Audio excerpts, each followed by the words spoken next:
ఈ వానలు వరదలు చేయంగా రోడ్ డౌన్ల కాడ మస్తు తిప్పలే అవుతుంటది తొవ్వ మీద పోయే బండోళ్ళకి. ఒక్కొక్క కాన్నైతే తొవ్వలు దాటనీయక ఊర్లకే రాకపోకలు బంద్ అవుతాయి. కరీంనగర్ జిల్లా గంగాధర కాడ కూడా తిప్పలే ఎదురైతుంది అక్కడోళ్లకు. కానీ వాన వరదలతోని కాదు, మరి వాళ్ళ తిప్పలు ఏందో ఏం కథనో అరుచుకుందాం పాండ్రి.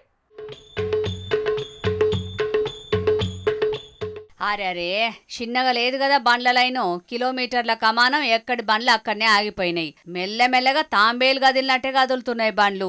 ఇట్లయితే ఇల్లు చేరినట్టే. ఇక జగిత్యాలకేంచి కరీంనగర్ పోయే గూడ్స్ రైలు అత్తున్నదని గంగాధర కాడ హైవే మీదున్న రైల్వే గేట్ వేసిరట. ఇక రైలు పోయిందని బండ్లు పోయేతందుకు గేట్లు ఎత్తుదామని చూస్తే మొరాయించిందట ఓ గేటు. అస్సలకే రాక దగ్గర గంట సేపు సతాయించిందట. కర్ఫ్యూ యాళ్ళ బార్డర్లు బంద్ చేసినట్టు గేట్లు బంద్ అయ్యేటాళ్లకు ఏటోళ్ళు అటే ఆగిపోయిర్రు. అసల్కే పెద్ద రోడ్డాయే. అటు ఇటు 3 కిలోమీటర్ల దాకా బండ్లన్నీ ఆగి ట్రాఫిక్ జామ్ అయింది. అంబులెన్స్లకు కూడా తక్లీఫే అయింది. మెకానిక్లను పట్టుకొచ్చి అటు తిప్పి ఇటు తిప్పి గేట్లు లేచేటట్టు చేసేటాళ్లకు జర్రంత నిమ్మలమైరు అటు దిక్కు బండ్లోళ్ళు.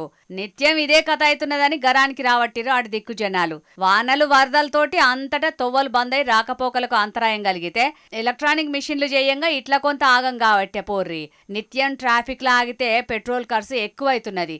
అందుకే దేశమంతా ఈ కొన నుంచి ఆ కొనకు అల్కగా పోయేటట్టు చేస్తున్నామని గప్పాలు కొట్టే పువ్వు పార్టీ లీడర్లు చూస్తున్నారు కదా గీల గోస ఎట్లున్నదో.